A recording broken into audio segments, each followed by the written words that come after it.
இந்த சுவடிகளை எடுத்து படித்து அவர்கள் பலன் பெற்றார்கள். அது எளியோனுக்கும் செல்லவில்லை, கடையோனுக்கும் செல்லவில்லை. ஆனா இவங்க வந்தாங்க. ஒரு தவறான கண்ணோட்டம் இந்தியாவில் ஒரு இருக்கு. என்னன்னா, வியாபாரத்திற்கு வந்தவர்கள் நாட்டை அடிமையாக்கினார்கள், அதனால் அவர்களை விரட்டுவோம், நாம் இந்த நாட்டை வளப்படுத்துவோம் அப்படின்னு தான் நம்மளுக்கு சொன்னாங்க. ஆனா அவங்க வந்தவங்க நிறைய ஒரு வியாபாரத்துக்கு மட்டும் வரல. வியாபாரத்துக்கு வந்தவர்கள் சில பேர் தான் வந்தாங்க. ஆனால் சில பேர் இங்கே நல்ல பணிகளை ஆற்றுவதற்கு வந்தாங்க. அவங்க நாடு போல் எல்லா நாடுகளுக்கும் பரவி போனாங்க. இந்த தொண்டு இயேசு கிறிஸ்துவனுடைய அந்த போதனையை மனதில் சுமந்து அவர் எழுதிய அந்த பைபிளை தூக்கிட்டு எல்லா நாடுகளுக்கும் சென்றார்கள். செல்லும் பொழுது இன்னைக்கு இருக்கக்கூடிய வசதிகள் வாய்ப்புகள் அன்னைக்கு கிடையாது. கப்பலில் பயணம் செய்தாங்கன்னா, போட்டில் பயணம் செய்தாங்கன்னா ஒரு நாள் கணக்கு, வருட கணக்கு ஆகுது. இன்றைக்கு நினைச்ச நேரத்தில் வராங்க. இன்னைக்கு இத்தாலிக்கு போனோம்னா ஒரு நாளில் போயிட்டு வந்துடலாம், ஒரு 6 நாளில் போயிட்டு வந்துடலாம். ஆனால் அன்னைக்கு எப்படி வந்திருப்பாங்கன்னு பாருங்க. பனி, மழை, குளிர் இதெல்லாம் கடந்து தான் வந்திருக்கிறாங்க.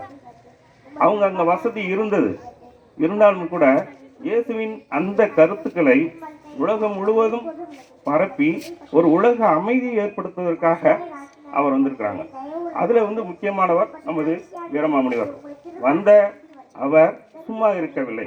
இங்க இருக்கக்கூடிய இலக்கியங்களை கற்று தேர்ந்து அதில் இருக்கக்கூடிய நல்ல கருத்துக்களை மனதிலே நமக்கு பதிய வைத்து, உங்களில் இங்கு இருந்த ஒரு சமூகம் முன்னாடி இருந்தவர்களை கிட்டத்தட்ட 2000 5000 வருஷத்துக்கு முன்னாடி இருந்தக்கூடிய இலக்கியங்களை தோண்டி எடுத்து அதை பதிப்பிட்டு எல்லோரும் படிக்கும் வண்ணம், எளியவர்களும் படிக்கும் வண்ணம் ஏற்படுத்தி கொடுத்திருக்கிறார்.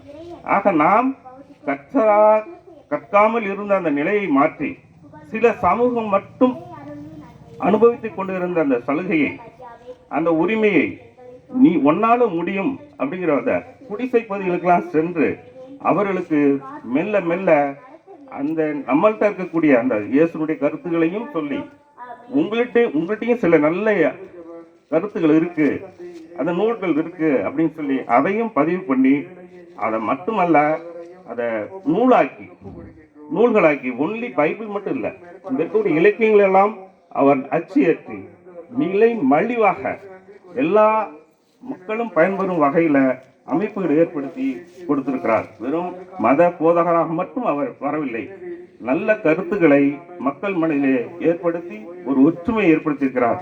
அதற்கு இன்றைக்கு இடையூறு ஏற்பட்டிருக்கிறது. ஒரு